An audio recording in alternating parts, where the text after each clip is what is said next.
You can speak English like a pro. You can speak English like a pro. Speaking English like a pro is not difficult. The thing is that you must know how to polish those speaking skills that you want to achieve. Achieving the perfect English speaking skills, that is the question. And how to do it? I have given you the solution. Hello everybody. How are you all? Hope you're doing great. So, welcome back to another session of learning English and improving your English speaking skills with me. Today's session is going to be really important because I'm going to tell you how to speak English like a pro. How to speak English like a pro because speaking is the most important part of any language. We might know a lot of grammar and vocabulary, but if you can't apply it, that is, if you can't speak fluently, then it's of no use. Speaking is the area, the skill, that is the most difficult to learn and become perfect in. A lot of people face a lot of problems in speaking English fluently, getting that fluent factor, that X factor, while speaking English. And today, I am going to tell you how to do that. So, are you all ready for this? And before beginning, please subscribe to the channel so that you can get all the lessons that I post for you on this channel. Please like the video and share it with your friends too. Now, coming back to today's lesson, which is how to speak English like a pro.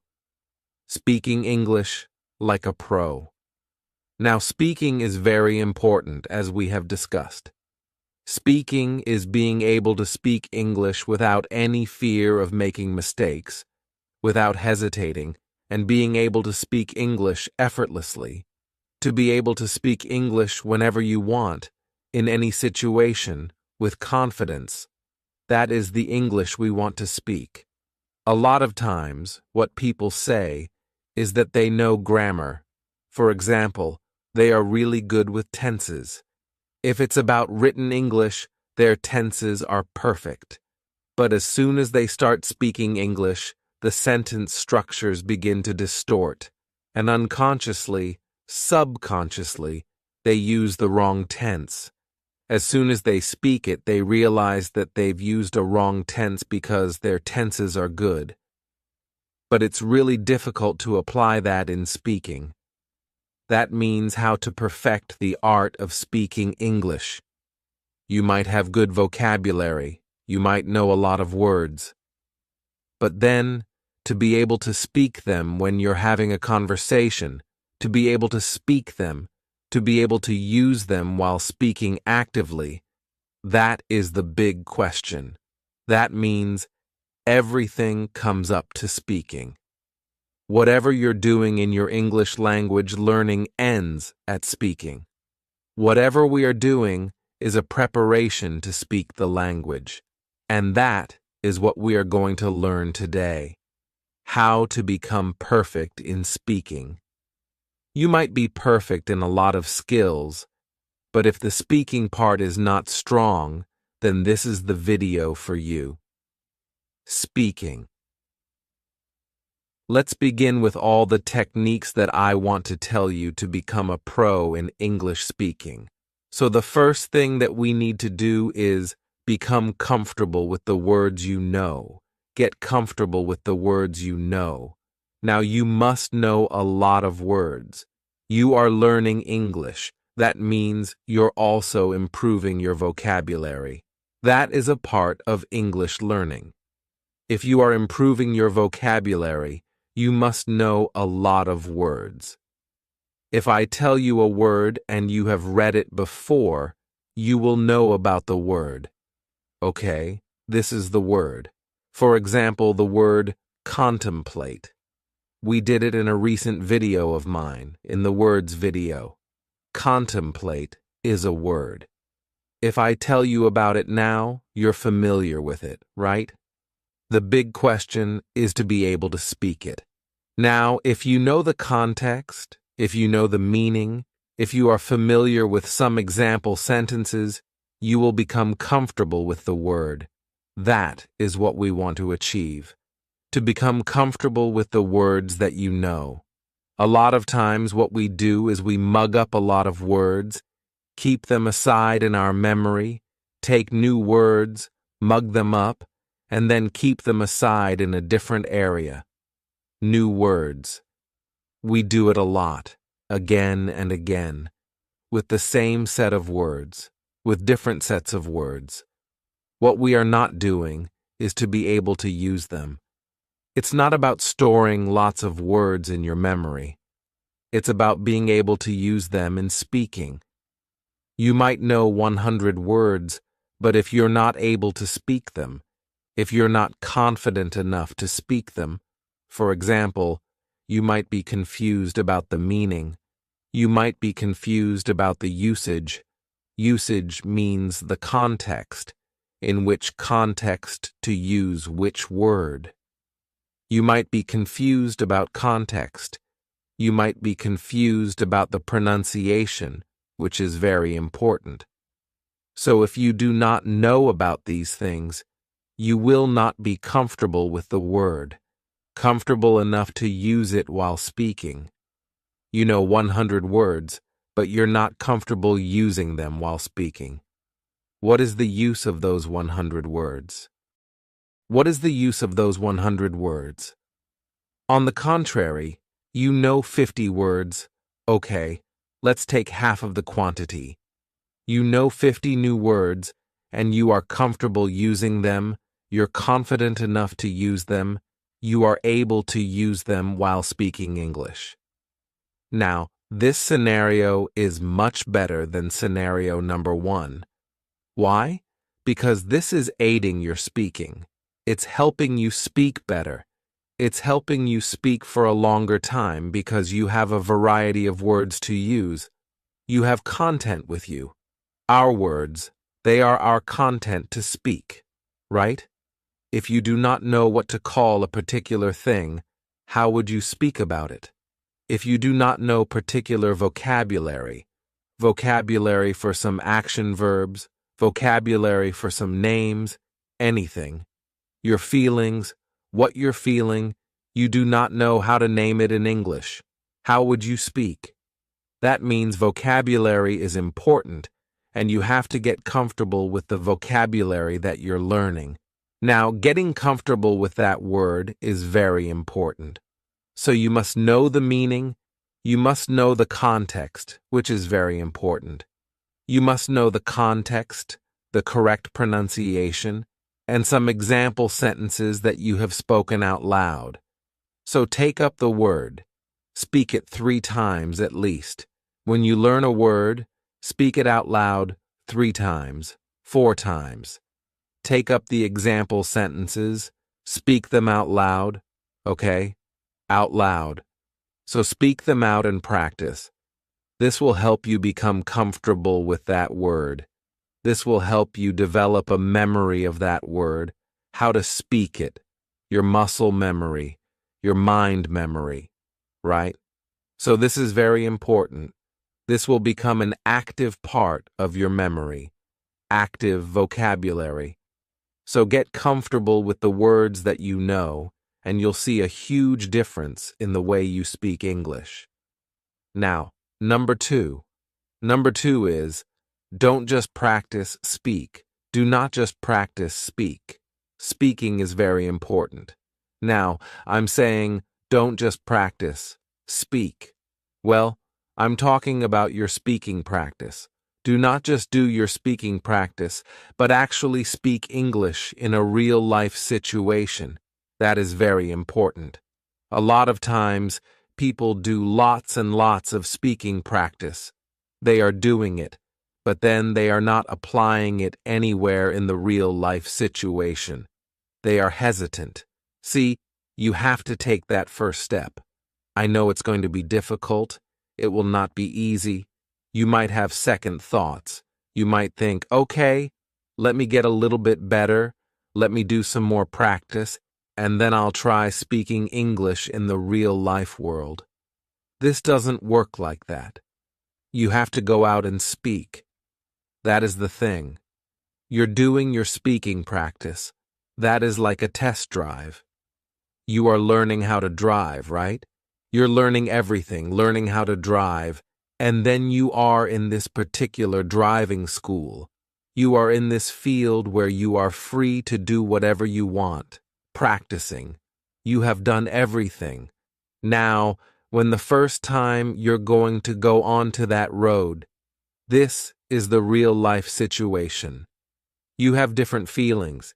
Even if you felt like a pro while practicing in that field, which was empty, or maybe full of same people like you who were learning how to drive, you had so much space. Everything was according to your comfort level, wasn't it? But then, when you are going to a highway, now it's the real life. You'll have different feelings. You might feel like, okay, this is something that I need to do differently. What will happen? You'll have second thoughts. Same thing happens here in speaking English. You are just doing a test drive when you are practicing. It's just your practice driving. Practicing English, the real race begins when you speak in the real life situation. That is the real race. That is the real situation, and you have to face it. But once you start speaking in the real life situation, you'll gain confidence because you have a backup. You are constantly practicing. You are speaking. You know that one day you're going to speak so fluently, absolutely fluently, and you are achieving that goal. You can see those steps, the steps that you are taking, the steps of improvement, right? You can see that, and that is what we want. So do not just practice. Don't do just your speaking practice, sitting in your room, speaking out loud. That's very important, but at the same time, you have to also speak in real-life situations, so do not forget to do that. Speaking in real-life situations. Now see, technique number 3 is to listen, and listen some more. That is, listen. That's it. Listen. See, the first step of speaking English is not speaking. A lot of people think that speaking is the first step. I also tell you to speak from day 1, but if you want to speak from day 1, you need to listen first. Listening is very important. If you do not have any kind of model, how would you speak? You know your native language because you've listened to a lot of good models of that language. You've heard it from birth, right? From your birth, a baby. When that baby is born, right from the birth, the baby listens to those sounds, the sounds of his or her native language. Constant listening model, can you see? So much intake of information through the ears. The person is listening constantly until that baby reaches school at the age of 4 or 5, the preschool, that is. So, till that time, that child is listening to so much stuff in the native language, so much stuff. That means listening is important to understand a language and then to speak a language. Why is listening important? When we are speaking, we're producing sounds. If we do not listen to good models of those sounds, how are we going to produce those same sounds? It's going to be difficult. That means the more you listen to a language, the more fluent you'll become in speaking. The more you listen to good English, the more it's going to stay there with you in your mind. All the things, the sounds, the pronunciation, the words, the vocabulary, the phrases, the sentence structure, everything is going to be there in your subconscious mind. The more you listen to English, the more it will become comfortable for you to speak English. Plus, you'll get so much content, and this is going to be like natural training for you in English. Naturally, you're acquiring the language. The most natural way to acquire a language is through listening to that language a lot. listen to it. Listening is very important because, again, it's not about written language. We're not just writing it. No, we are speaking it.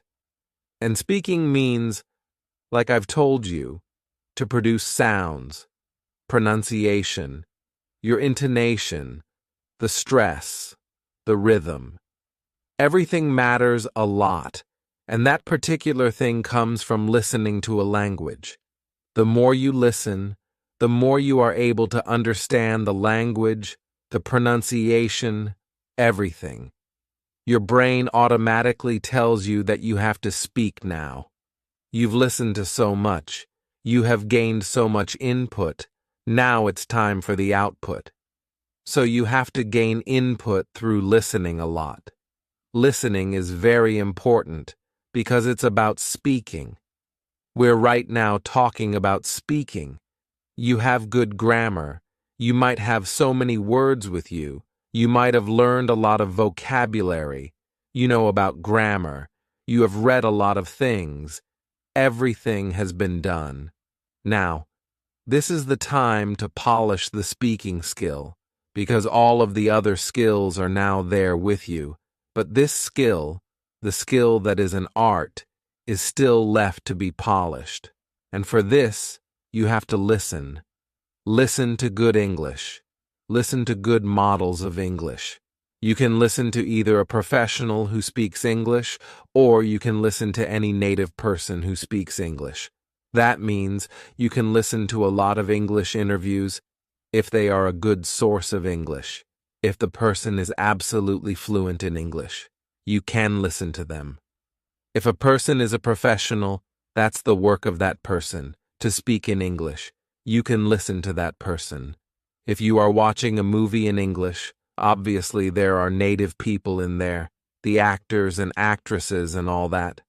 So yes, that is a good model of English for you. Listening to songs, that's a good model of English for you. So, good models of English. Listening is absolutely important if you want to speak English fluently. Now, tip number 4, the last technique, is to train your subconscious mind for English. Training your subconscious mind is important because it is our subconscious mind that picks up a language and makes it easy for us to speak that language. So basically, your subconscious mind is trained for your native language. It's naturally trained for your native language.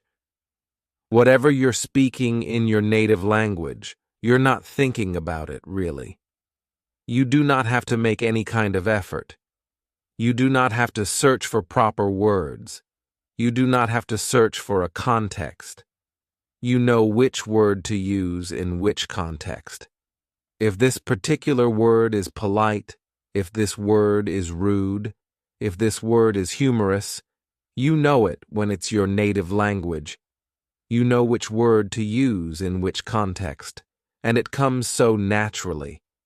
If you want to show surprise, that will come naturally to you. If you want to show shock, that will come naturally to you. If you want to show sarcasm, that will also come naturally to you in your native language. Now, the same level of comfort, same level of ease, must be achieved in the English language. And once you achieve it, you'll become fluent in the English language. You'll speak English effortlessly. You'll speak English fluently if your subconscious mind is trained enough for the English language. Because now, you don't have to make any effort for it every single time you want to say something. You will not be thinking about it first. No, you won't be thinking about it first. You won't be searching for a sentence structure. You won't be searching for a particular word, a phrase. You would not translate it. Sometimes it happens. Sometimes the reaction comes in our native language, and then we translate, and that is a particular problem area, and this creates a lag, a kind of gap between thinking and speaking, and that is what we have to eliminate so that it comes to you naturally. You can speak English in a natural way, an absolute natural way. So training your subconscious mind is very important if you want to speak English fluently, because this is going to make you so comfortable while speaking English that your focus will be on your speaking, what you want to speak, what you are trying to say. Searching for words, everything, all that, would not matter because this is going to come so naturally from the back of your mind. Everything will be retrieved from your memory in just the click of your finger. That would happen. So train your subconscious mind. So these were the 4 techniques, 4 solutions through which you can speak English like a pro. Speaking English like a pro is not difficult. The thing is that you must know how to polish those speaking skills that you want to achieve. Achieving the perfect English speaking skills, that is the question. And how to do it? I have given you the solution. If you apply it, you will speak English absolutely fluently. So that's it for today. That is it. I'm going to meet you again in a new lesson. Till then, everybody, take care and bye.